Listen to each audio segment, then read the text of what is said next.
Hello, everyone, and welcome to the Classic Elite Horror Movie Spoilercast. My name is Scott. I've got Dustin with me. Dustin, what is going on, man? We are going to talk about Cabin in the Woods today. Yes, we are. So why don't you tell people the premise of the Spoilercast for horror movies and why we have a little bit of a unique twist at this point on it. So I've been watching horror movies since I can remember. Scott is not a fan of horror movies. He hasn't seen very many at all. So what we do is we pick a movie every month and we watch it, and you get a horror veteran's opinion and a horror newbie's opinion. Yes. And we'll see how it goes. Eventually we'll see some that I've seen. Yeah. So, welcome to the show. We have dimmed the lights. So if you've never seen our video game podcast on YouTube and you're seeing the low lights right now, we do brighten things up over there. But since we're talking about horror movies, we are going to dim it down a bit. All right, Dustin. Well, since we're going to talk about the Cabin in the Woods, take it away. Where do you want to start? What should we talk about? All right. So this was... When was this released? 2011? I think 2011, 2012. Should we read the Wikipedia entry for it? Yeah, let's do that. In the Woods, Wikipedia. I've seen other podcasts do that. It seems like a really nice cheat sheet, right? Mm-hmm. And this is a 2012 American horror. It's a film directed by Drew Goddard. It was his directorial debut. It was produced by Joss Whedon. Oh, that makes sense. The film stars Kristen Connolly, Chris Hemsworth, Anna Hutchison, Fran Kraz. And the plot follows a group of students who retreat to a remote forest cabin where they fall victim to backwoods zombies and the two technicians who manipulate the ongoing events from an underground facility. Yes. So, all right, man. So what do you think about the beginning of the movie? You want to set the mood for how things start? So the beginning of the movie is a title sequence, and it shows all of these old depictions of ritual sacrifice. So people like getting their hearts cut out and such. And it's all really elaborately done. It looks really good. It's like the scenes will kind of change as blood pools over the screen. And then little by little, they're showing more and more, and then smash cut to some office. Yeah. And it's these two guys who are in not business casual. They're not like polos, but they're like button-ups and ties, but like short sleeve button-ups. Very much white shirts, like 1980s salesman or something, like selling insurance or something. Yeah, they're standing around the water cooler talking about, this one guy's talking about his wife has put all these child what do you call it? Protective, like childproofed. Yeah. Childproof all the drawers, and he's telling this story to his older coworker, and it's that basically sets the movie because it's like really dramatic music, horror stuff, bam, office stuff. Yeah, it's not what I was expecting as far as the movie to start. Because they're clearly in some sort of a almost NASA type looking place. Mm-hmm. It's very technological. So I really expected it to start off with the students and the kids. And I had no idea that the whole premise was that these guys are controlling something. And they start off by talking, small talk like, yeah, my drawers are hard to get into now, like you would at a normal office. Yeah. But then they give like a little bit of a nugget where one of the other scientists runs up and starts talking about a potential failure. And then they start talking about how Japan's going to be the saving grace or whatever. Yeah. And it's really out of nowhere and abstract. I was like, what are they talking about? So Lynn is the lady. She works in the chem department. Okay. And so they're talking about uh, Tokyo has a 100% clearance rate. Clearance rate. That's what it is. Yeah. They go on to talk about like, listen, it's going to be business as usual. There hasn't been a glitch since '98. That was the Kim department. And then they're like, where do you work? It's coming back. I think it's coming back to me. And they drive off, insinuating, telling you that she works in the Kim department, and they're the ones that screwed up 20 years ago at this point. But what we've screwed up, we don't know yet. It's all right. They screwed up something. And then, so I love this. It's them driving in a golf cart down this tunnel. And one dude is like messing with his cup of coffee, trying to get the lid on. And the other guy's talking about how he's going to go buy power drills and liberate his cabinets. And then all of a sudden, wham, jump scare. The title of the movie is a jump scare. Yep. It's just boom on the screen, and then a lady screams. And it was written in a different font than any of the posters that I had seen or anything like that. So I thought for a second I rented the wrong movie. I'm like, did I rent the wrong one? Because I don't see any Chris Hemsworth yet. Yeah. And it's taking place in this underground bunker. And then, there's a jump scare with the title. And the title screen feels very low budget, intentionally. Yeah. So I'm like, did I rent the wrong damn movie? I've already started it. Amazon's never going to give me a refund here. Yeah. And then it cuts. And we are outside of an apartment, and we are introduced to Dana, who is, we don't know it yet, but she's our final girl, and her friend, Jules, who has just dyed her hair blonde, which seems like kind of a unnecessary information, but it comes back later in the movie. Yep. And let's see, Kurt, her boyfriend, walks in, Chris Hemsworth. Did his American accent throw you off? No, not too much. It did for me. It's pretty good, but there were just always subtle Australian twangs with the way he spoke. And they basically set up the story. They're college students. Kurt's talking about his cousin's place. He just bought this cabin in the woods. They're going to go do that. They introduce Holden, who's played by the guy who's in Grey's Anatomy. Is that the Jesse Williams guy? Jesse Williams. Okay, yep. So Kurt walks in. He says, "Think fast," and he throws the football at the ladies, and they both move, and it goes out the window. And for some reason, Holden's just standing in the middle of the street. Yeah, I thought that was really strange too. Like, I immediately thought, oh, Cinema Sins would ding him for that. Right, like, what's he doing? Just standing in the middle of the street waiting for a football to come his way? Yeah, it's so dumb. So they introduce all the characters. They set up that Kristen Connolly, who plays Dana, Dana is... she just got broken up with. She was banging her college professor. Yeah. And he broke up with her by email. And she's like trying to get over him. And that's kind of the reason Holden is coming with, because they're trying to set them up. Yeah. Kind of which that's a really intense blind date. A weekend in a cabin. Yeah. But it fits. It makes for fun interactions. I like it. Oh, yeah. And we haven't talked about the druggie yet. Yeah.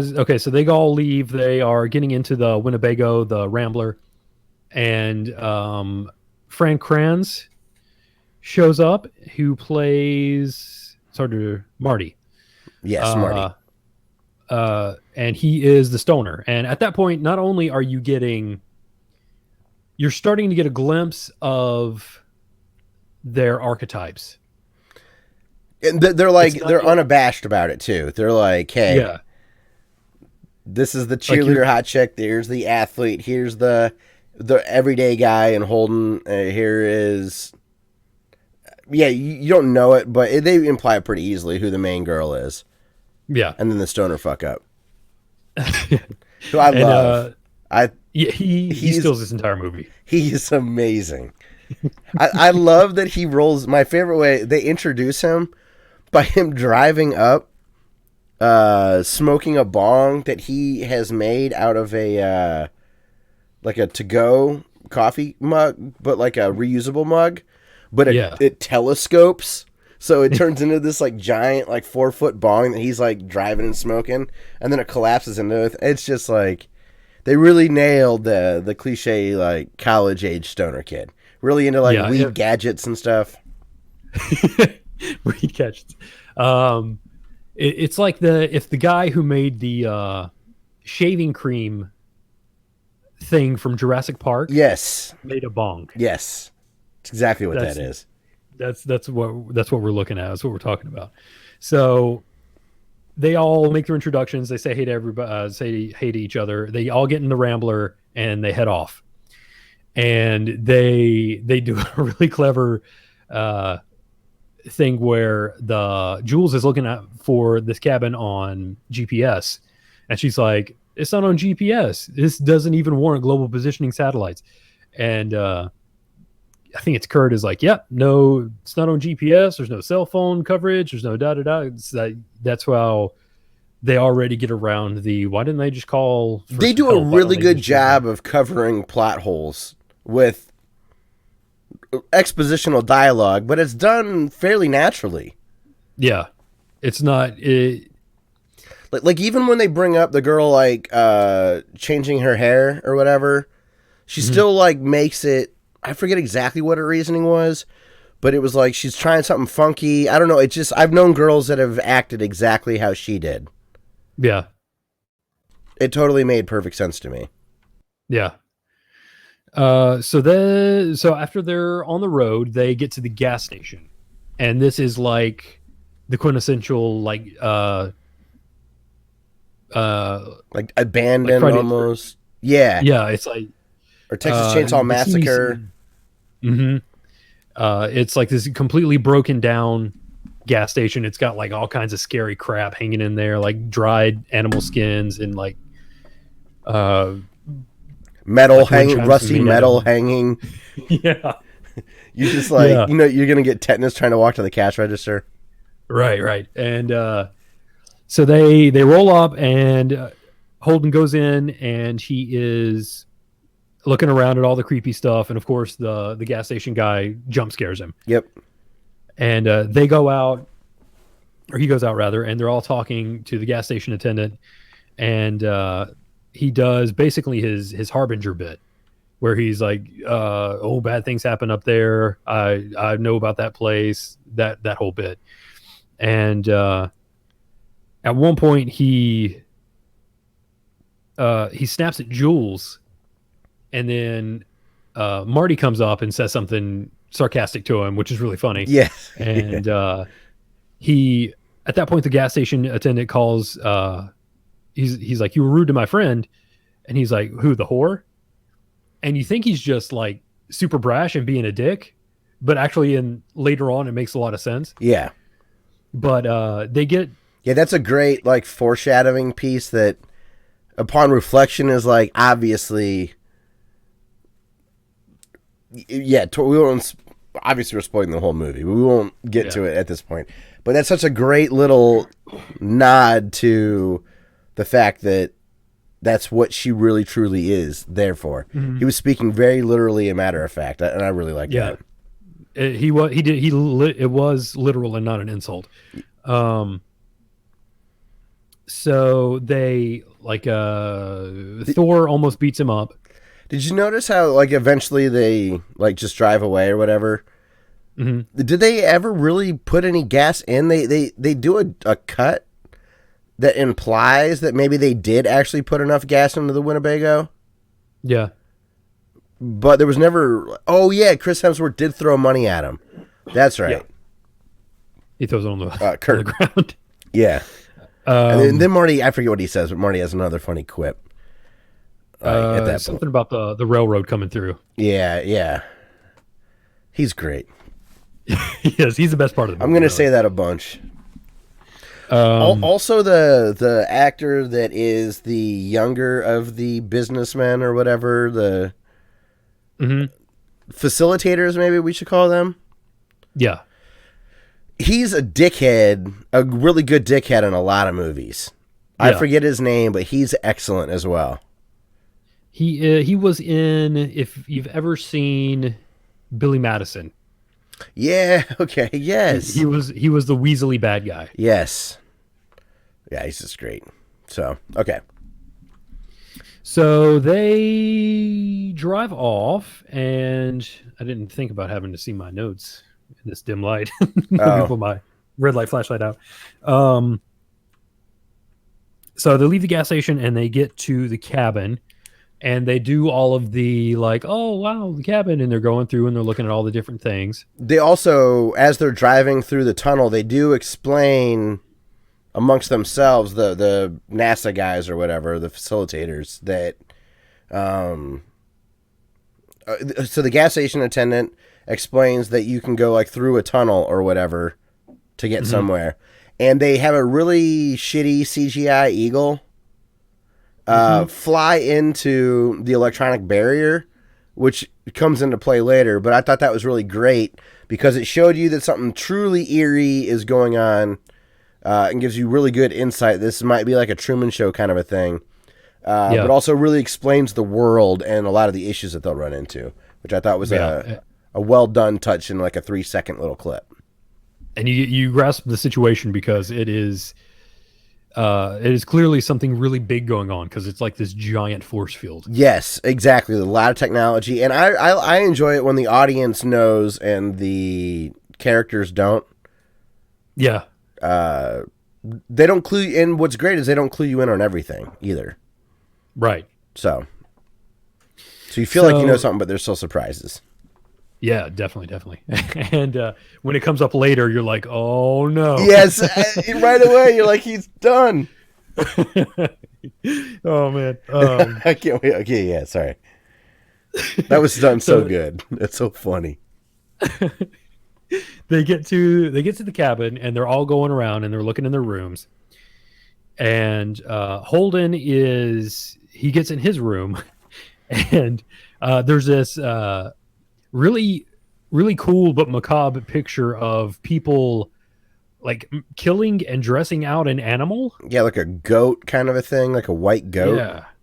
And it's like the people look like kind of demonic, and there's like a figure up in the distance. It's like standing and looking ominous, and there's dogs fighting, and he looks at it for a second. He goes, I don't think so. So he grabs the painting and he takes it off the wall to hide it. And when he looks over, it's he sees Dana standing there, and it's a one-way mirror.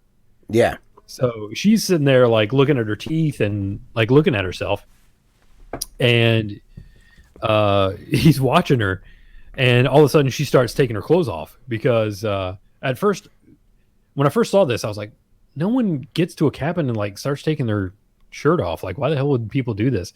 But then I realized they're getting ready to go in the lake. Oh, yeah. Okay, that's a good point. Yeah, it didn't even dawn on me, but you're right.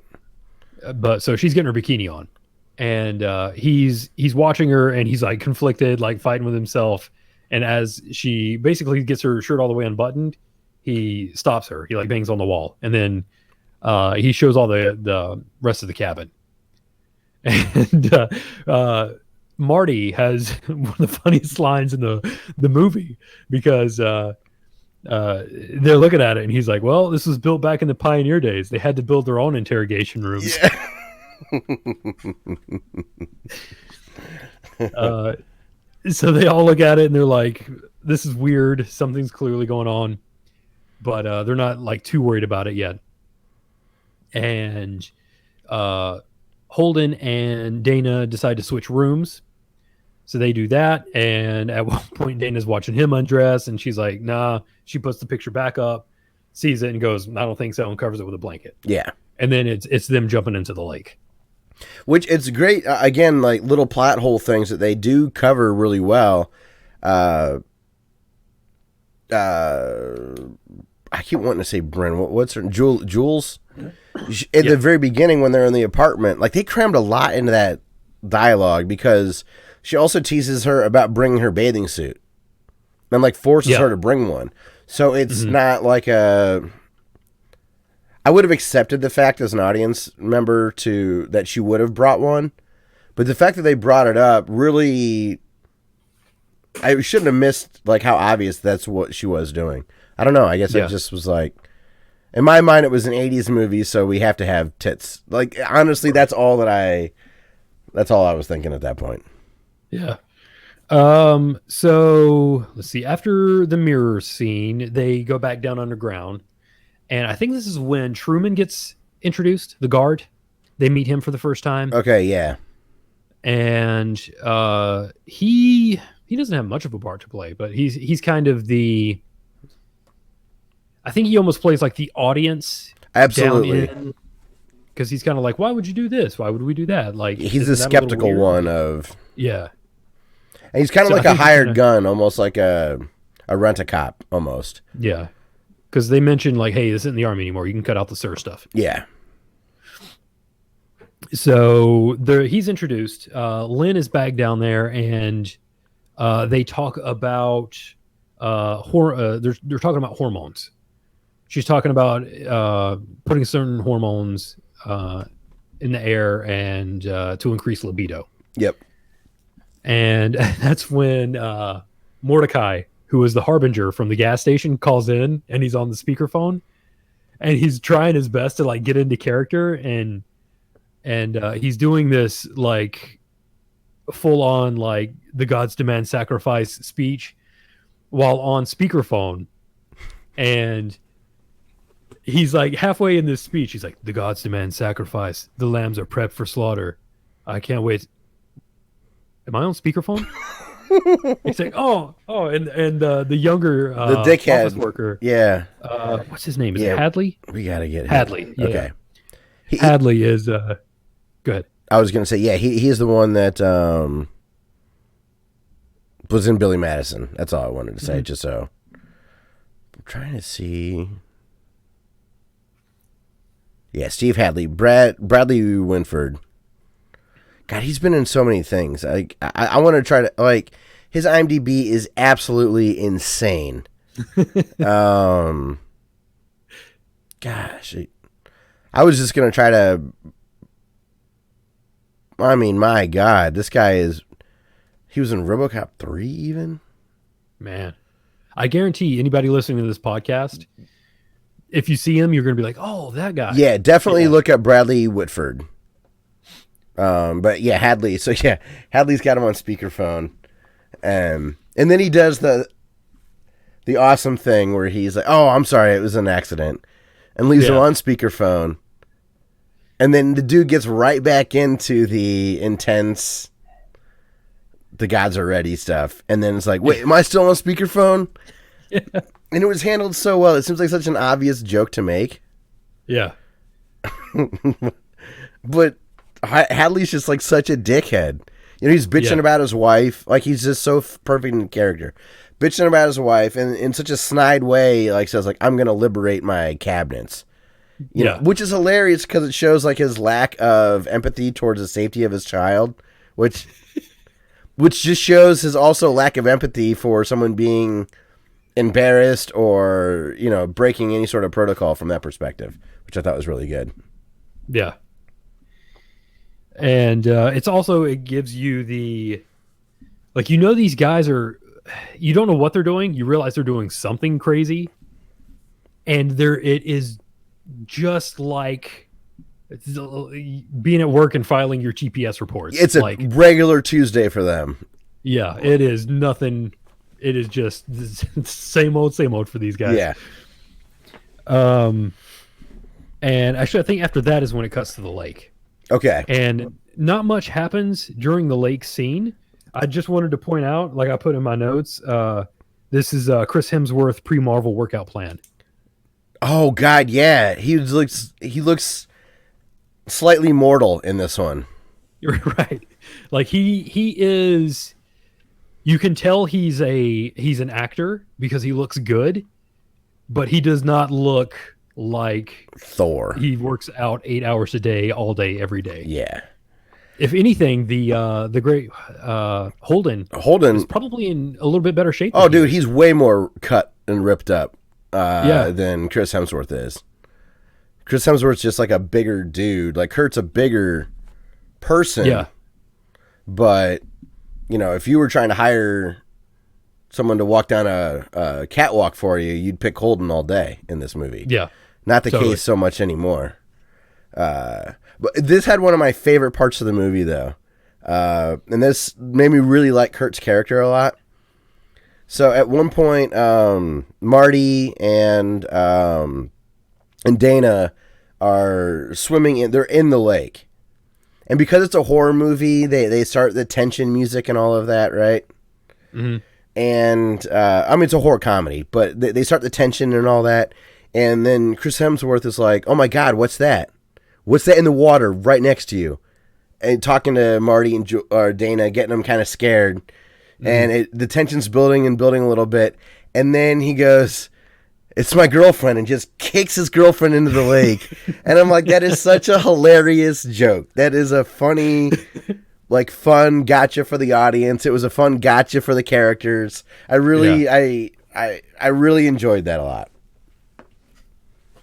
Like, it wasn't gut-busting, but it was just, I don't know. It was good it character. Was endearing. Yeah, it was good character building. Very endearing. It made him feel totally real. As much as they've hammered home that they're all some sort of a horror movie cliche at this point, it really brings some levity to their situation and what they're doing, which I thought was really fun. He and Jules, they had a really good chemistry. Like, I bought them as a couple. 100%. Absolutely. Yeah. Absolutely. So they basically do some swimming. That scene ends. They are back in the cabin, and they brought out the keg. This movie is wild. I was just looking at the cast list. Like, this movie's fucking wild. Okay, so we're back at the cabin after swimming. And they're playing Truth or Dare. They're like drinking beers. They're drinking warm kegged beer, which irked me. Did you notice that? They're college students, so they're just like, yeah, whatever. Dude, I don't care. Like, my sophomore year at college, we drove to the hockey rink and scooped up snow from that Zamboni pushed to cool kegs. Don't tell me that college kids can't cool down a keg. They will find a way. Yeah, we were very proud to notice that. So this leads to so this is where you start to see them falling into their archetype. Yes, because Jules gets up because Marty dares her to make out with a wolf that is mounted on the wall. But he calls it a moose. But Marty dares her to make out with a moose. Like, and he was so deadpan about it, and everyone's like, "What?" Like, there's the moose. He did that so well. Yeah. So yeah, she's starting to show her. She's starting to get where she's like the typical like slutty bad girl. Yes. In a horror movie.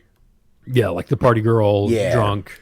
She's starting to do that, and she makes out with this wolf for like 30 seconds. Yeah, like they went all in on that scene. Yeah. And its head is mounted like you would see a deer or a moose, but it's a wolf head. And she returns, and it's Dana's turn. And this is where Kurt starts to show his like alpha male jock archetype, because he's like, truth. He's like, she's going to say dare, and then it's going to be something you don't want to do, so you're going to switch it to truth. And she says, well, fine then, dare. And as she says dare, the basement door in the kitchen swings open. Yeah. And the shot is framed so perfectly because you don't realize it. She's just off. She's on the right-hand side, and the basement door is perfectly in the shot. And she says dare, and it just flips up behind her. It's really cool. It's a really cool shot. And after that, they dare her to go down in the basement. So she goes down in the basement. And Jules is the one that pushes it. Like, to really hammer home the bitchy party girl. Yeah. Like, fine, okay, I guess it's you, Dana. Get down there. Mm-hmm. And Dana, like a normal, the weakling, ultimately strong one, in the Right. horror movie timidly does go down there. Which, see, but at this point for me, I still haven't figured anything out. So I'm still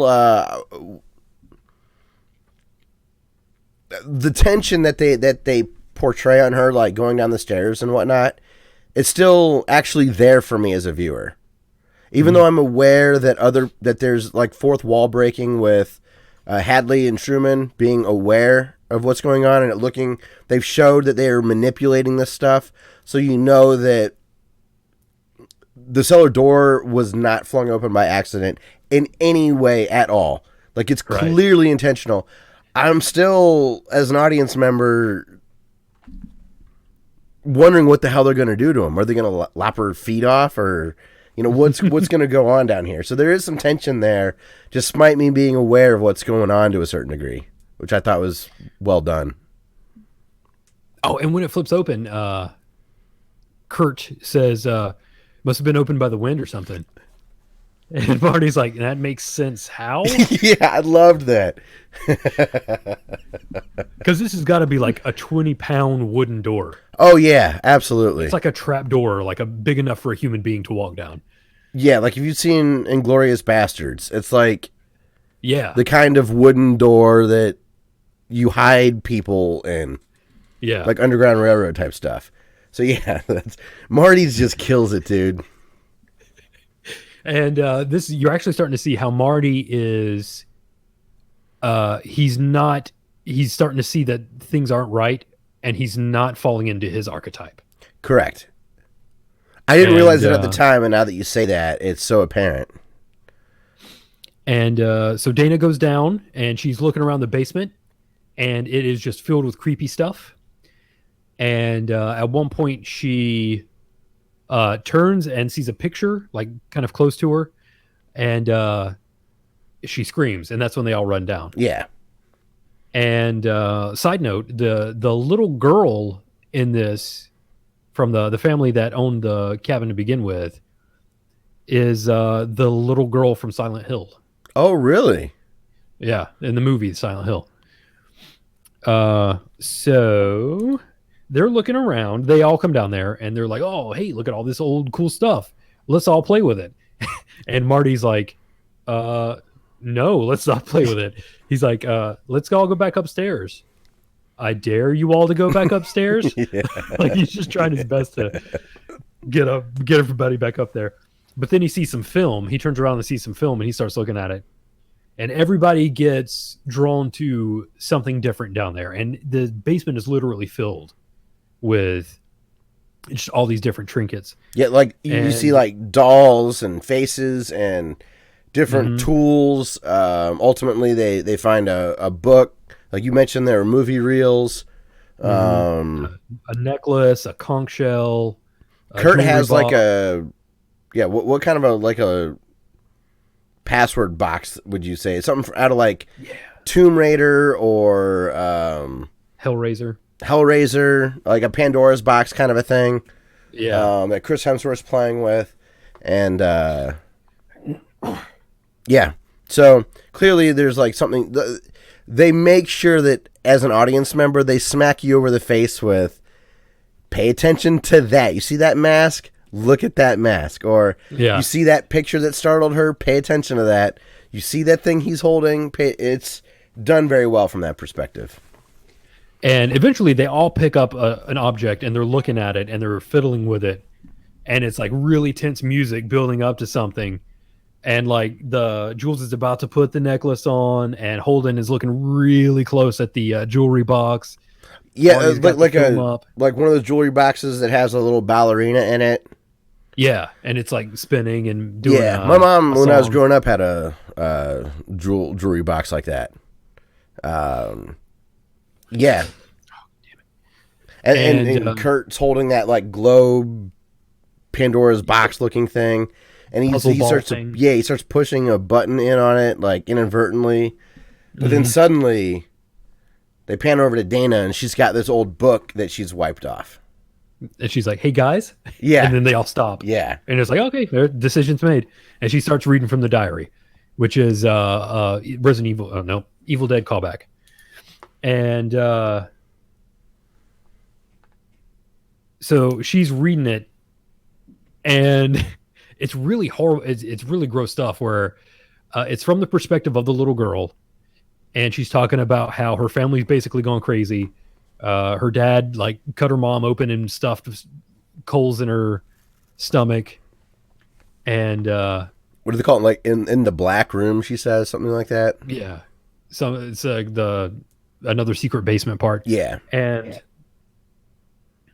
as she's reading, Marty's like, "Can we stop?"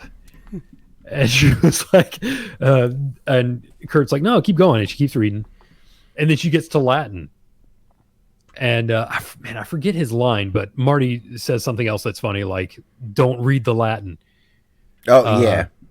And then she starts reading the Latin. When she reads the Latin, the Buckners come up, and it's they've been talking about it below ground. Sitterson and Hadley have been talking about it. The business, the facilitators, have been talking about a betting pool. And when she reads from the diary and the Buckners come up, maintenance wins the pot. Like think about pan back a little bit before that and try to picture a combination of like a Jean-Claude Van Damme kickboxer type of like wild betting scene where there's just like money bets being taken around, but it's in an office setting, so it's kind of like an NCAA bracket pool, and all these different mixed with a little bit of like lottery when like groups of people in a big office will pull together and go buy lottery tickets or whatever. So people are pulling money together to stake claims to pick zombies or pick something, right? That seems already been established, and they leave you out of the. It obviously makes sense in a little bit, but it, like earlier when they were doing it, it really goes back to showing that Hadley and Truman are guys that are just like really just trying to make this mundane, boring ass job down in this cellar somewhat entertaining, and everybody's in on it. Everyone's kind of bored with their job, and we hadn't really touched on that, but there's a full-on betting pool, like for real serious money, and that's when what's the new guard, the military guy? That's Truman. That's Truman. Wait, who's Sitterson is the other guy. I'm sorry, Sitterson is the old guy. So Truman is like, nah, I'm cool. Like, this seems wrong. Yeah. Sitterson. Sorry. Yeah, Richard Jenkins. Leroy's brother. Leroy. And the betting pool, there's this big whiteboard, and on it, it's like werewolf, alien beast, mutants, wraiths, zombies, reptilius, clowns, vampires, merman, which is what Hadley really wants to see. Yeah. He really wants to see a merman. Snowman, abominable snowman, deadites, another Evil Dead reference. So there's all of these different monsters on there that they were tied to one of the things down in that basement. Yeah, that would eventually come up and try to get them. But they got the. But we don't know that yet. It's kind of implied, but towards the end you realize it covers the plot hole of, well, what if they didn't pick one of those things up? If you're down in that basement, you were going to bump into something that was going to get you. Yeah. Like, there was no way to not make a choice other than to listen to Marty. That's like, let's just go back upstairs. Yeah, right. And they ended up getting the zombie redneck torture family. That was the monster that they ended up getting. The Buckners. So let me check my notes here.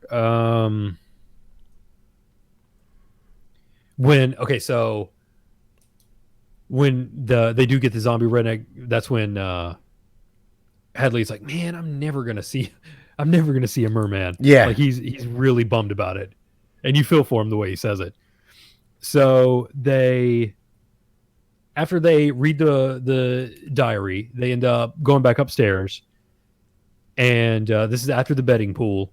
It switches over, and it's Jules literally doing like a striptease in front of everyone over the fireplace. Yeah, just minus the clothing coming off. Yeah. But she is like full on doing this dance, and which I do want to mention, the song they played there was excellent. I had not heard it before. It was just like a dancey kind of a song. It was awesome. The soundtrack in this movie is phenomenal. Yeah, it's really good. It was called like Vassy. If you search for Vassy and Cabin in the Woods, it was also featured in another movie. It's just a really like sexy song. It was really cool. And so it shows her dancing right in front of the fireplace, and then it cuts to Holden and Dana watching her, and they're both like wide-eyed, kind of like open mouth, like what the hell is happening? What is she doing? Like what is even going on right now? And so she's dancing, and Kurt is like full on, like, yeah, hell yeah, babe, like Marty's like, yeah, this is real classy. And Kurt's like, you'd want a piece of that. So he's gone full on jock idiot. Yeah. She's gone full on slut idiot. And isn't there an illusion? Didn't somebody say that this is not like either of them? Oh no, that's after they leave. That's when they go outside. Okay. They go outside to make out and have sex. And that's when Marty's talking to Dana like, this isn't right. None of this is right. Like, since when is because Dana's like, yeah, Kurt's just drunk. And Marty's like, I've seen Kurt drunk. He's never been like this before. Yeah. Which is good for us as audience members, because it's a reminder that they're manipulating them with the chemicals in the place. Yeah. And I forget when it is, but the lady who works for the chem department downstairs, she says that she first got to Jules by putting something in the dye in her hair. Yeah. So that's why she's feeling effects so much. She's had that dye in her hair and it's getting to her brain. Yeah. And so Jules and Kurt are outside, and so it starts off with like they're trying to find a comfortable place to bang. And they get to this one part, and Jules is like, no, it's too chilly. And it cuts downstairs, and it's everybody in downstairs that's watching them, waiting for her to take her clothes off. And when she says, no, it's too chilly, they're like, oh. And Hadley's like, get out of here. Your basic human needs disgust me. Get out of here. And then it really does isn't that when Hadley like turns the thermostat up? Yes. Like he runs over and is like, oh, because it said like it was 65 and he turns up to 76. Yeah, that's another. It shows you how much control they have. Yeah, because they're literally controlling the temperature outside in the woods.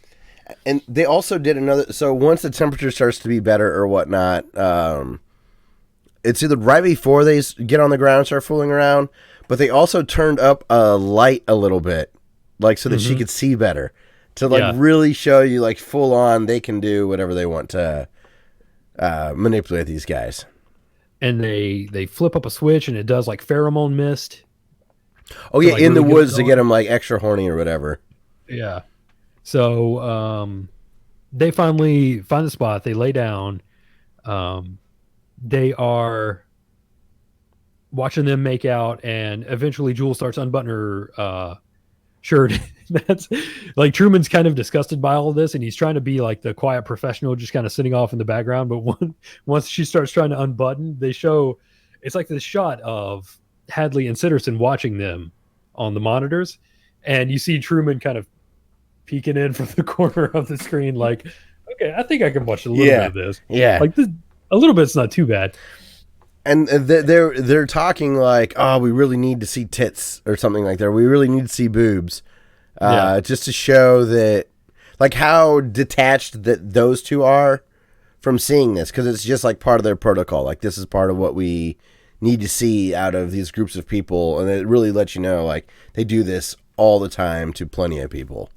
Yeah, because Truman even says, like, does she really need to get naked? Like, isn't this a bit much? And he's like, hey, we're not the only one watching. We're not the only ones watching, kid.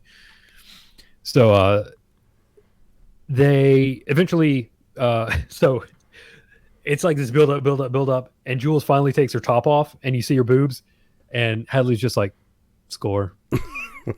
Like it's just like the most non-event. Like he's even like bored with it. Totally bored. Yeah. But he's like, it's on. It's a check mark. Like, okay, got that on the list.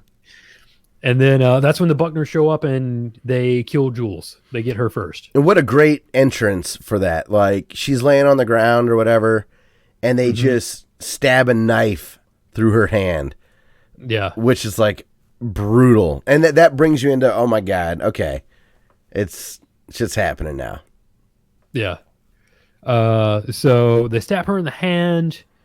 Kurt tries to fight them off. They end up separating the two. They pick Jules up and saw her head off with like one of those like one of those 8-foot long like log kind. Yeah. Like you're cutting down a redwood with this freaking saw. That's what they used to cut her head off. Yeah. And this is the first kill of the movie, and that's when you start to see a bit of the ritual that Hadley and Sitterson go through, because they actually have like a almost like a prayer or a response that they say. Oh yeah, when she dies. I forget what it was. I didn't write it down, but they even Sitterson even has like an amulet that he has, and he that's right. Yeah. And then Hadley goes over and he pulls a lever. He like uncovers it. He pulls up like this shutter and he pulls down this lever, and this really intricate gear system like makes this hammer swing and hits this blood, which pours down, and it starts to fill in this silhouette that's on a wall, carved in stone somewhere. But it's so zoomed in, you don't like it's obfuscated really from the audience intentionally. Yeah, but you're starting to. It's just little bits and pieces here and there. And then let's see.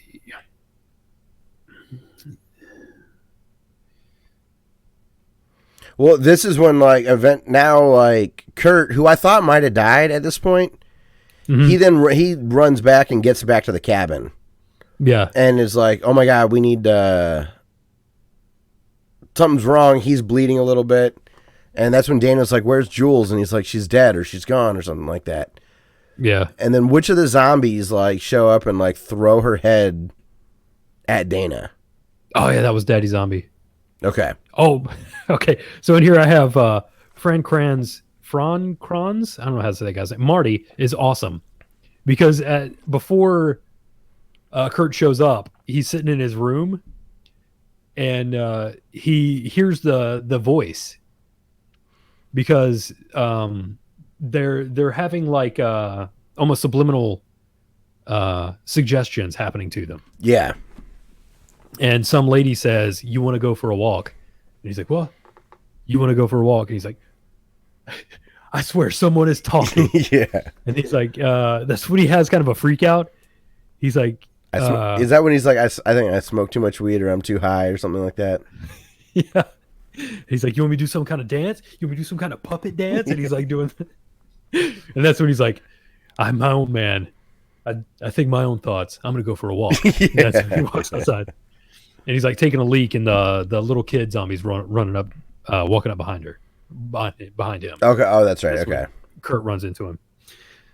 So yeah, Big Daddy Zombie opens the door and throws Jules's head in there.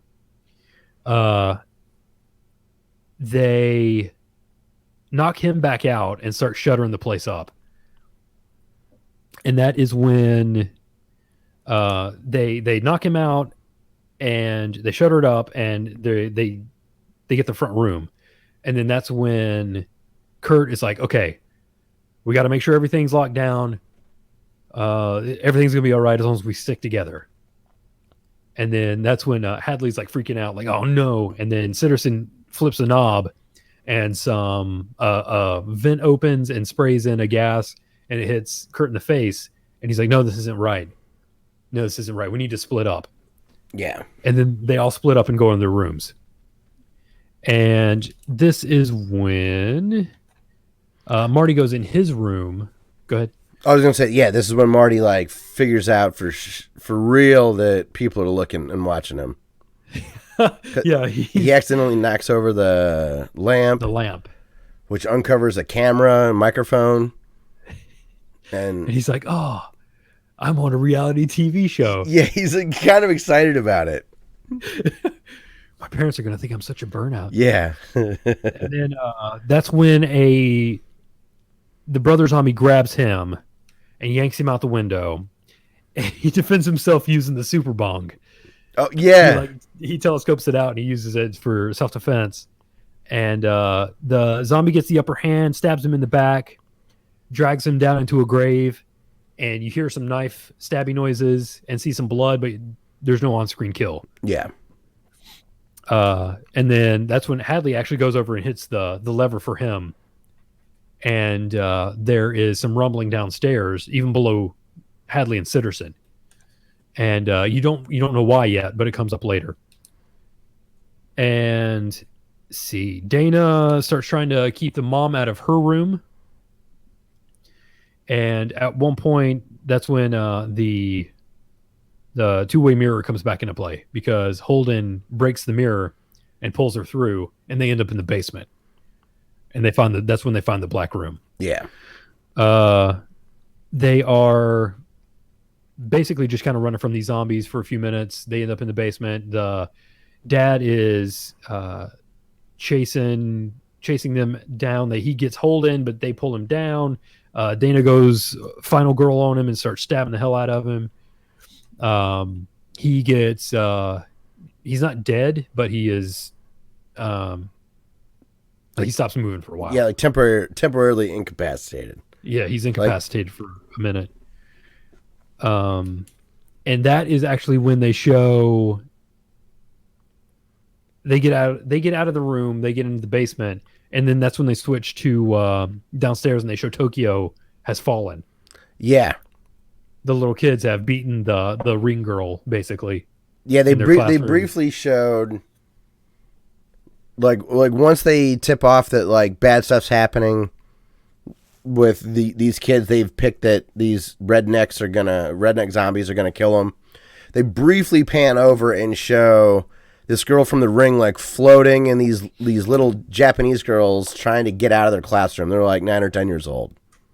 But it's like a brief second that they show that, just to let you know, like, that's a clue into when they mentioned Japan has never faltered earlier, as though, oh, Japan still has this on lockdown from the perspective of Sitterson and Hadley. Mm-hmm. Yeah. So that's a nice little callback there that it looks like, okay, yeah, here we go. So at that point, America's the last one. Yeah. Because they show what they like all said like a happy prayer, and like this ghost thing was like put into like a little Japanese garden bowl, and a little happy frog comes out or something. Yeah. But that was also a nice thing to let us know as audience members it can be beaten. They let us know it's extremely rare.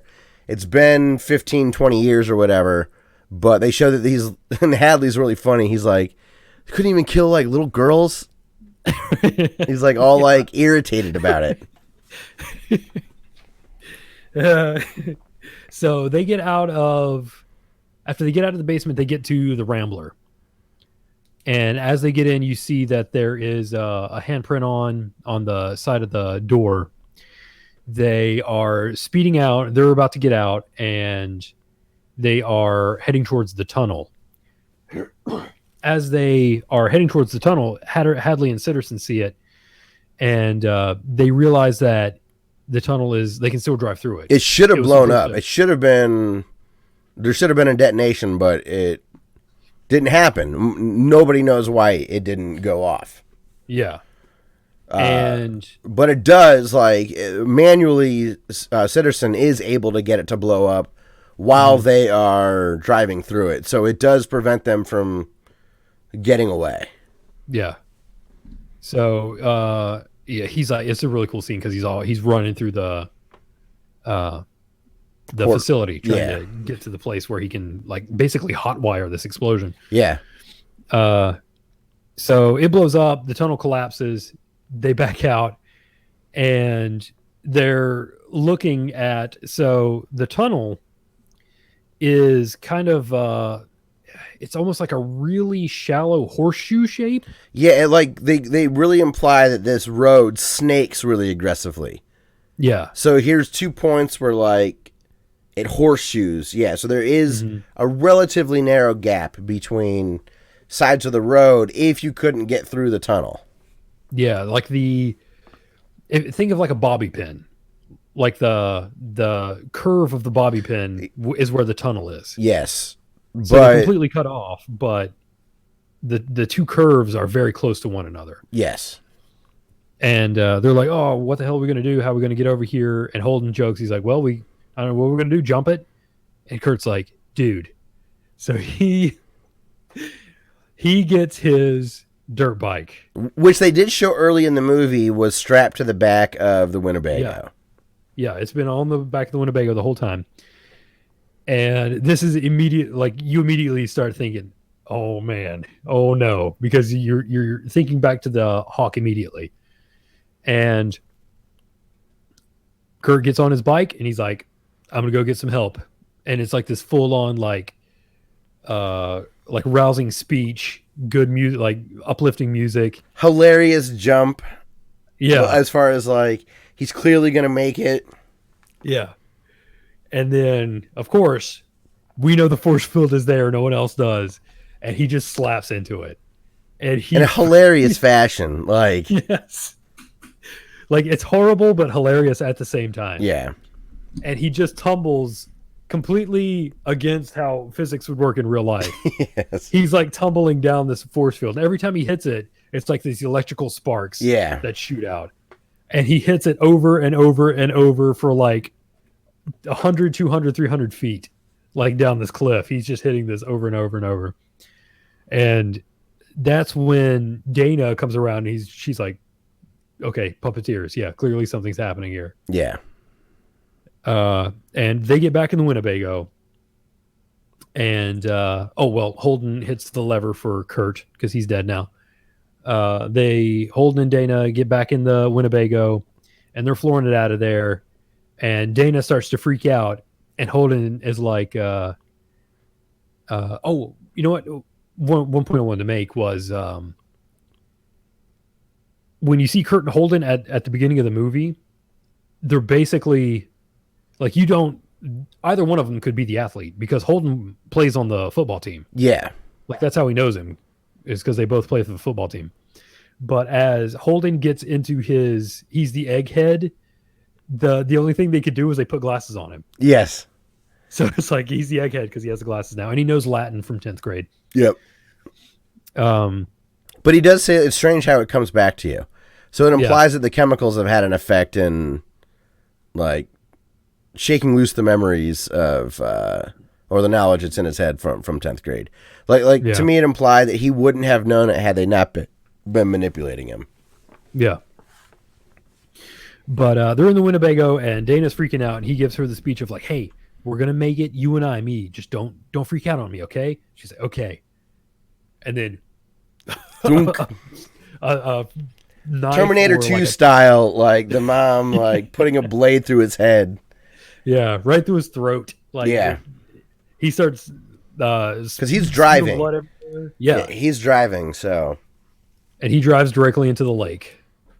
And so he's dead. The RV sinks to the bottom of the lake, and Dana swims out, and she is on the pier, and that's when it cuts to the office, right? Because they're all celebrating at this point. Yes, it is, and that's when REO Speedwagon comes in, like the song. They're all celebrating with like some REO Speedwagon, and this is when like they're busting out tequila shots and opening beers, and they kind of imply like it's a late night for everybody, so like the office is just gonna like kind of kick it together, and all these ancillary characters, like this one guy starts to try to ask out a real pretty girl that's also working in the lab. And he clearly had put a lot of thought into asking her out and wanted to, he had like tickets to something that she would have enjoyed. So they really do a good job of building the world of the office dynamics. These people are stuck working together all the time, and this is a small way for them to cut loose. Yeah. And so she crawls up on the pier, and the dad finds her, and he starts beating the crap out of her, and that's when it kind of cuts to them celebrating. Okay, and, like the whole time they're celebrating, she's just getting the piss beaten out of her. Yeah. For like 2 minutes on this pier, the dad's just beating the hell out of her. And they're like we did it. They're all dead. And I think at that point Truman's like, well, what about the girl? And they're all like, it doesn't matter. Like she can live or she can't. She's a virgin, so it's optional as long as she was last. Yeah, as long as she was last, that's all that matters. And then eventually, but this is when the red phone rings too, and like cuts the party short, and everyone's like, wait, turn off the music, what's going on? And there's this single red phone, like the Batman phone from the 60s TV show, just starts ringing, and Hadley and Sitterson are like, oh fuck. Yeah, like they hear it, they look at the phone, and they immediately look at each other. They're like, what? And then Hadley goes and answers it. Yeah, and from their perspective, they got to be like, how's this happening? Yeah. Because they watched everything go flawlessly so far. Not flawlessly, but wrap up nicely. Mm-hmm. And then, so he's talking on the phone, and then as he's being told what's happening, and he's starting to grasp the situation, Marty comes back, and he has the super bong with him, and he fights off the dad. Yeah. And Dana and Marty get away, and they start running back towards the cabin. And instead of going into the cabin, Marty pulls her down into one of the graves. And the grave has like almost like a storm shelter door. Yeah. And they both go in there, and it has like, it's this dark storm shelter room, but there's like this electrical panel that Marty has found. And it shows the brother zombie that he hacked up. Yeah. He shows, like she looks down and sees him, and he's like, yeah, I kind of hacked him to pieces with a trowel. What have you been up to? Yeah. And he's like, man, I found all this stuff. There's this elevator, and he opens this elevator, and Dana's like, do we want to go down? He's like, where the hell else are we going to go? And Dana jumps down, he does the thing, and he jumps down in the elevator. And this is basically where the movie blows itself wide open. Yeah, absolutely. And what's nice is this answers why the explosion didn't go off. This shows that it was Marty tinkering around with this surge protector, a box of circuits or whatever in there. Mm-hmm. And it really, it's not, surge protectors aren't the wrong way to say it. It really is like an elevator panel that he's ripped off. But he does imply, he's like, I think I can make it go down. Like, for some reason, he was able to figure out that that's what he could do. He could make it go downwards. So he does. And, when you say blow it wide open, like, this is all the satisfactory answers to what's going on. And they introduce all the possibilities. And this is the Ghostbusters reference where Dana's like, we chose. Because what's happening is when they get in this elevator, there's at least 2 glass sides to it. Mm-hmm. But they keep showing all of these different animals that could have gotten put into this chamber, this elevator that they're in, or these monsters, not animals. And then, so they're clearly put into this chamber, and then elevated up and let go, and then it's a free-for-all for whatever monster they picked from the basement. Yeah. And this is when they show the puzzle ball and the scary blade head guy that would have been there. They show a little ballerina that has like instead of a face, it's like a mouth from a Stephen King movie with like rows and rows of teeth. They don't show all of the little things from the basement that they wanted you to focus on yet. but they do like smack you in the face and say, "Hey, remember this? Hey, remember this? This totally could." And that's when Dana's like, "Oh my God, we chose because I read that Latin thing, and because of the nerd, the guy that was supposed to be the nerd, Holden." He was the one that whatever it was said in Latin, since he translated it for us, that's when Dana was like, "Oh, I brought him back to life because of what he had said." Like, he explained to her what it was in English, which I thought was really cool. And like, after you think back on it, it looks like Latin like magically brings them from their grave. And it's not. It's not. They hit that check mark and they just came up from the elevator. Yeah, it is nothing. Yeah, it was not some weird freaky deaky. Like, it was not. Yeah, it was nothing like that. It's just because she uttered it. That's what made the choice. Just like if the puzzle ball would have been solved, or if Jules would have put the necklace on, or if he would have wound up maybe the ballerina box, the jewelry box. That would have triggered that. So that compartment would have shown up to the elevator, unleashed them, and they would have been risen up. Yeah, so that's a great point. They really do make it seem like the phrase "let it free," and that's not it at all, like in any way.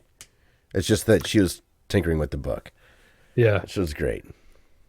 So, yeah, they show all the different monsters, and then when the elevator stops,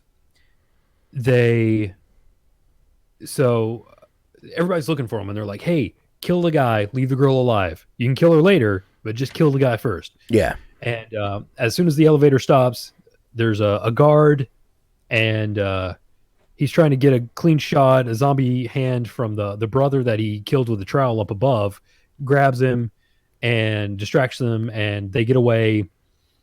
And at this point, they know where the people in the facility know where Dana and Marty are, and they send like a SWAT team after them, basically. Like full SWAT gear, riot gear, like full automatic, like assault rifles. You got M16s and all that or whatever. They hear them coming, and they run into this office really quickly. And kind of like an operator office. Yeah. It's kind of like a security office. Like, yeah, exactly. Like all the screen, because they think of Matrix 2 almost, or like Terminator 2, where there's that like full security area, all the TVs around that let you see kind of what's going on and all that. So it's a good, safe place for them to be at that moment. Yeah, and it's reinforced because the guys start shooting at them and they can't get through the glass. And it makes sense why it needed to be reinforced. Yeah, here in just a second. They duck down and they're like, "Oh, they're shooting at us. What do we do now?" And Dana finds a big button that says "System Purge." So she flips up the switch and hits the button, and all of the elevators start operating all at once. And they're all moving, and you hear the SWAT guys are kind of looking around, and you hear one of the SWAT guys go, "Oh shit!" And the elevators ding, and every monster possible comes out of the elevators, and just not everyone possible, because it makes it a joke. It's just wave one. Like, yes, that's true. All that could fit in there at that time, and the monsters that come out of here are from all over the place. Like, you see everything from the board, but more as well. Yeah. Like, I don't remember the giant cobra from the board. Maybe it was there. Yeah, me either. The bat, but at one point, there's a round 2 of monsters, basically, is what I'm getting at, which to me was hilarious. Yeah. Because, all those monsters come out. The first round of monsters come out. They all start fighting. Dana and Marty run, and like it's absolute bedlam. Like, everybody's dying all over the place. Yeah, like the blood on blood on blood. It is just. Yeah. And so, because I think there's a second SWAT team that's like moving around. Yes. And they see that original like bank of elevators, and it's just literally covered floor to ceiling, like 20 feet high with blood. Yeah. And because like these guys are also killing monsters as well. Not killing, but wounding monsters. So their guts are also flying. So it's just like it's crazy. It almost feels a little bit like the scene in Ghostbusters when there's like 30 seconds of like the ghosts just pouring out everywhere, and they end up like as cab drivers and like running amok and all that. It's just like complete and utter chaos, and they're all just bloodthirsty. And this is when you get the clown that you had mentioned earlier from the board. Yeah, it was a great, like they were not shy. It's straight up Pennywise from It, from the 80s movies. So Dana and Marty find their way like inside of a wall because a giant bat monster like punches a hole in the wall, attacking a guy. Yeah. And it actually switches at that point to Sitterson and Hadley, and they're trying to kill Marty while trying to stay alive. Like they're trying to do their job and trying to stay alive, and they're trying to get underground even deeper into this hatch. And Truman is fighting off scarecrows, and they get him, and they're all like grabbing him and pulling him apart and stabbing him. And Hadley has like a gun, and he's shooting around, and they're trying to like hold him off long enough to get in this hatch. And as Truman he realizes he's dying, so he grabs a grenade and pulls the pin, and it explodes and shoots Hadley across the room. And he's not dead, but he is incapacitated. He's laying on the ground. And as he's laying there, and he hears something, and he looks over, and it's the merman. Like as he's laying there and he can't get up and he's hearing something, you figure what's gonna happen, but then you see it. Yeah. And it like slowly creeps up to him, and just as it's about to kill him, he goes, "Oh, come on!" Yeah. And what's great is as it's like eating him, like through his blowhole, it shoots out like his blood. Yeah. Which was a hilarious touch. And Lynn, is that her name? What's the Lynn's still alive at this point. Yeah, the chem worker. So I'm thinking like, oh, she's gonna make it. Yeah, she does not. She does not. She gets tentacled. Yep. Like she's right there. Like she just gets sucked up into the ceiling from like an octopus or something. Yeah, it just like punches through the ceiling and grabs her and pulls her up. And at that point, Sitterson finally gets the door open, and he gets down below in what it goes from like scientific electronic locks to like they look like they're inside of a pyramid or something. They're inside of a temple. Yeah, it's all like sand stuff, like like hard made sand, like totally what you'd picture in like Egypt or something from like the Mummy movie or whatever. Right. And so Sitterson is the only one that makes it. He gets down there and he's rounding a corner, and Dana gets him with the trowel from the zombie kid. She's just trying to protect herself. She thinks it could be any monster, and she gets him like right in the chest. Yeah, and he's like, and as he's dying, he grabs her and says, like, for all of us, kill him. Talking about Marty. Yeah, and Marty and Dana run off. They actually switch. Marty takes the trowel, and no, I don't even think Marty takes the trowel. Because so he like is the good guy and was like, hey, here, you take the gun. It's not that hard to use. Yeah.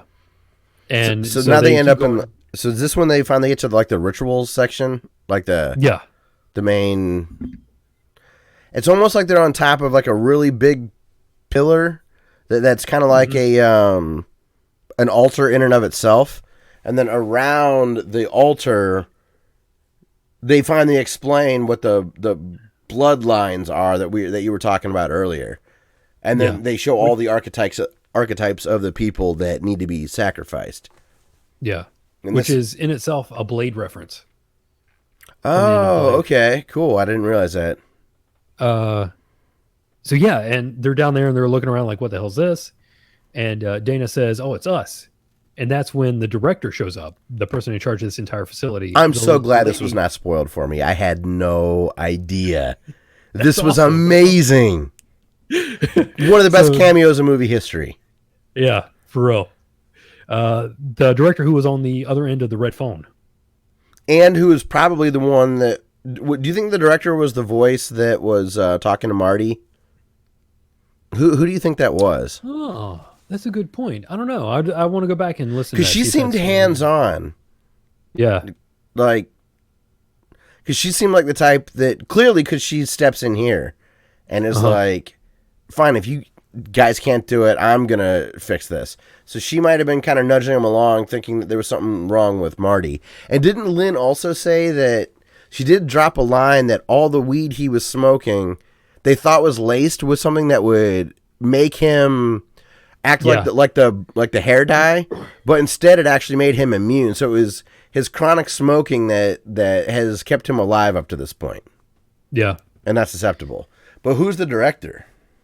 Sigourney Weaver. Well, I was like, oh my God. I every time she shows up in a movie, I'm happy about it. I love her. She's awesome. Again, great because of the Ghostbusters. Like, see, so I'm picking up on all these little Ghostbusters things, and then Dana from Ghostbusters is the freaking director.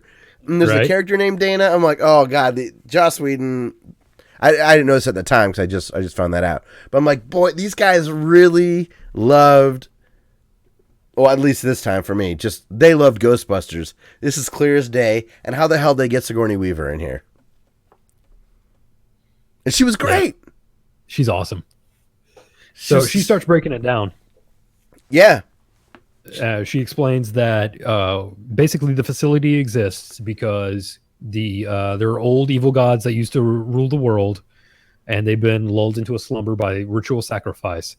And that's what every facility is doing. They are doing ritual sacrifice to appease these old gods, because otherwise they're going to come up, they're going to rise again and kill everybody on the planet. Yeah.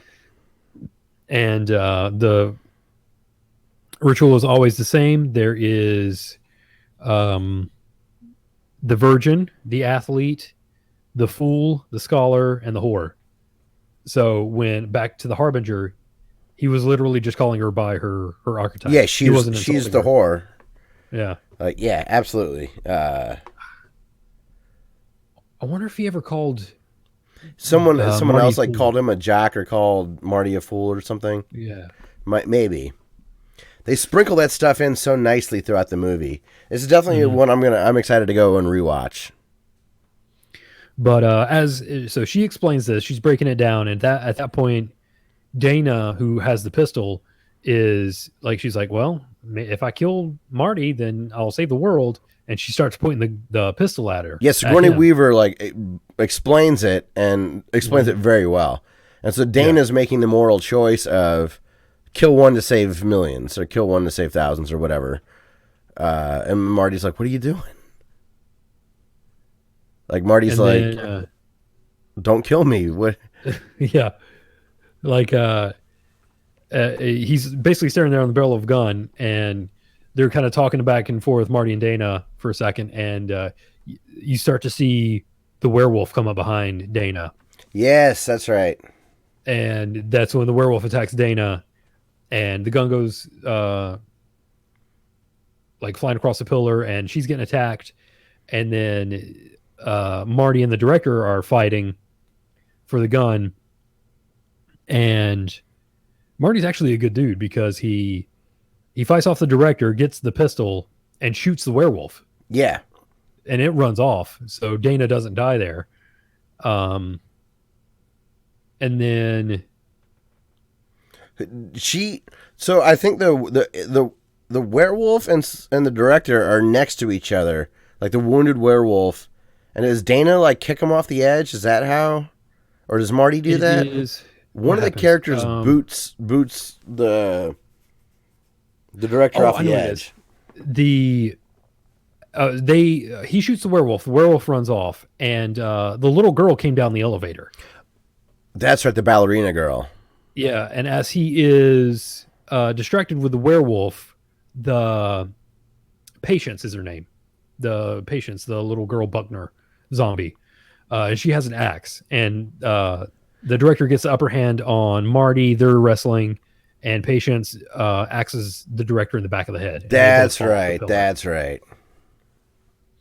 And then that's basically the end of the movie, because Marty goes back over to Dana. They're sitting on the steps, and they're talking about the end of the world and smoking weed. Yeah, like Marty just like fires up a joint, and Dana, Marty, while the director was explaining how if Marty doesn't die, the whole world's going to die. Mm-hmm. Marty makes some sort of like, hey, humanity's had their chance. Maybe let somebody else have their chance. And then you see Dana with the gun at him. And now he pulls out a joint. And it's great because this actually gives Dana clarity as well. So maybe it's like her smoking this joint with him lets her fully know and acknowledge, like, yeah, maybe humanity's had enough. Like, this is what we're doing. Oh, yeah. Like, it just now dawned on me. Yeah. Like, that should immunize her from whatever was going on, right? Yeah, so it make her think totally clearly, and she agrees. She's like, yeah, I'm sorry I almost shot you. And he's like, it's all right. And they smoke a joint, and then a giant fucking hand comes out of the ground and cut to credits. Yeah. And then, oh man, they picked the perfect song. Oh, Last from Nine Inch Nails. Nine Inch Nails, man. Soundtrack was on point in this one. A super sexy song that I'd never heard before, which was fun. REO Speedwagon, which is the corny, cheesy, perfect celebratory song to fake you out. And then Last from Nine Inch Nails. I'm like, yeah, hell yeah. And Last is like a deep cut. Like that's an old Nine Inch Nails song. That's like a B-side cut from... I think it's on Broken. Broken, yeah. Like the Broken EP. It's like, hell yes. This is awesome. But yeah, the old gods return and everyone on planet Earth dies. That's what you assume. Yeah. And this movie was incredibly fun, and it absolutely lived up to the hype for me. I've heard I've heard it's not a typical horror movie, and I'm really excited to hear what David in England has to say. Because was he the one? Somebody in chat last week was saying that they didn't like the ending. Yeah. I don't remember if it was him or not. I loved the way this ended. It just fits perfectly with the silliness of it. Like the comedy, I thought hit really well. And not quite like Shaun of the Dead, but like Shaun of the Dead. Like it had levity in it at appropriate times. Yeah. This is a really fun movie. Thank you for letting me pick it. I've needed an excuse to watch this for a long time. So, this is what, your second or third time seeing it?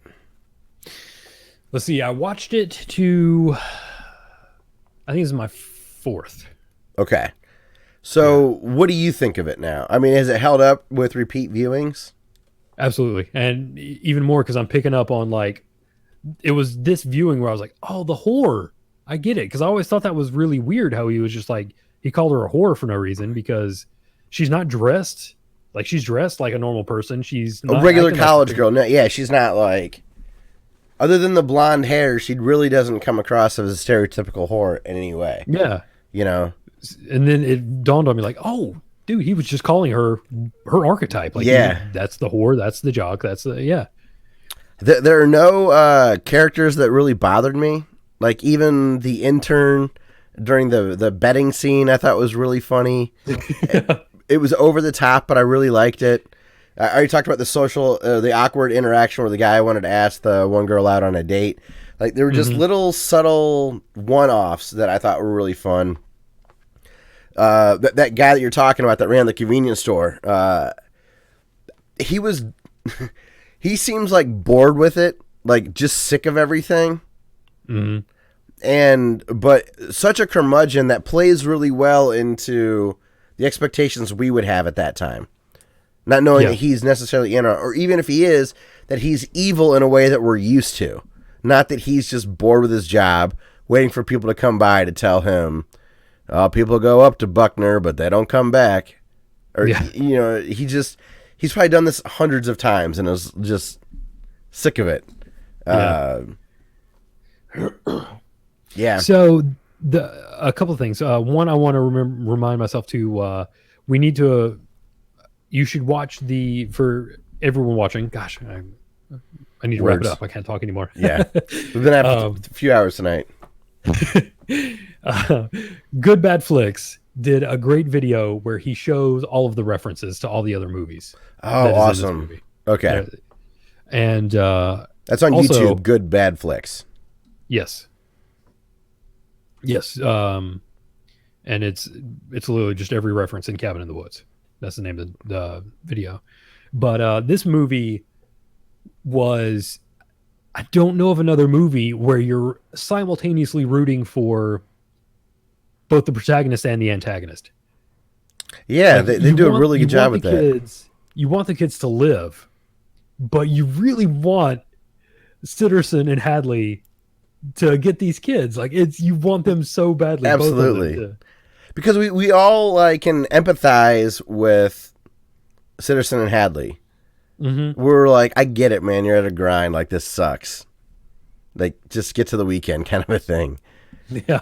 And the characters are endearing, the ones that they're trying to kill. And yeah.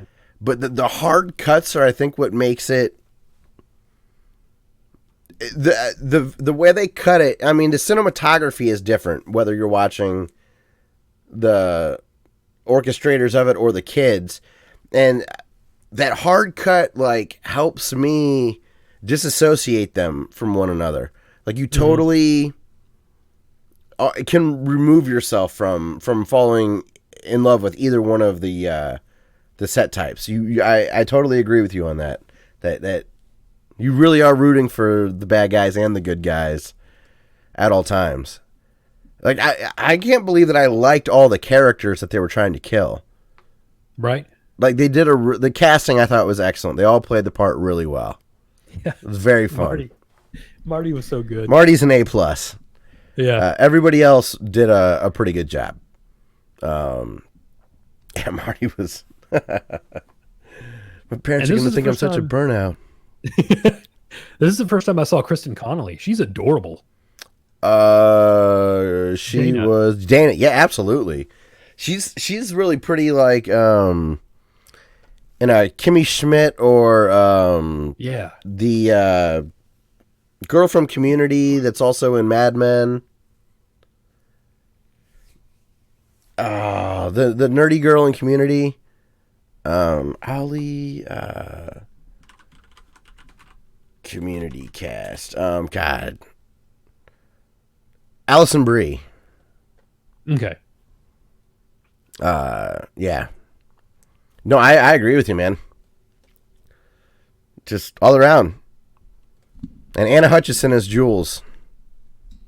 She played it perfectly. You see her like, she's from New Zealand. Now, she did a better American accent. Wow. I'm on... See, it's funny. You see her Wikipedia page, and she looks like a regular old girl. Now, she's blonde in this. I didn't think that she looked like a dyed blonde. I thought she looked like a natural blonde. So it just kind of fit. She's from the Shire. We didn't even know. Wow. She's been in Power Rangers? Red? All right. I was going to say she seems kind of dorky in this Wikipedia page. So she did an awesome job being from New Zealand and acting like a slut when she's like totally outside of that, does not come across that way in any way. Yeah, I was totally... I really had a great time watching this movie. It was really fun. It was awesome. So I guess you have any other final thoughts? Obviously, we both recommend it. This was one of my... I don't think it was last year. I think it was the year before last. It was on my... Yeah, year before last. It was in my Halloween marathon. And it played to a crowd really well, as you would expect. Oh, I'm sure. So next month, are we going to go with The Witch, VV Itch? Yeah. Hey, you've not seen this? I haven't. Okay. So it'll be a new one for me. All right. So made by A24, the guys who made Hereditary. Oh, all right. Oh, that's right. Yeah. That's right. That's right. I do remember. That's why we picked it. And then Hereditary will be up here relatively soon. Because by the time we're done with this and Halloween, November, December, January, that Blu-ray is going to be out. So, Yeah. well, I guess Hereditary will be. I'm not looking forward to that one. That one's actually going to spook me a bit. So That one, let's see, we could do, let's see, The Witch will be October. no, which September. is The Thing is October. Yeah, The Thing is October. We could do Hereditary November and then Krampus in December. Oh yes, definitely. Hereditary. Okay, I'm adding to the list, so we're good. Yeah, I've never seen Krampus either, so this is good. Me neither. All right, well, hey, Zarek, thanks. He said good job. I appreciate you sticking around the whole time, man. That's man. awesome. So, well, everybody, thank you very much for listening to this spoiler cast of The Cabin in the Woods. And again, we do this monthly. Towards the end of every month, we will do a spoiler cast of a horror movie. And eventually, I won't be a horror noob, but we have a long time before then. So enjoy the ride with us. Thank you very much for listening, and we'll see you guys in a month. Spooky boosh. Spooky boo.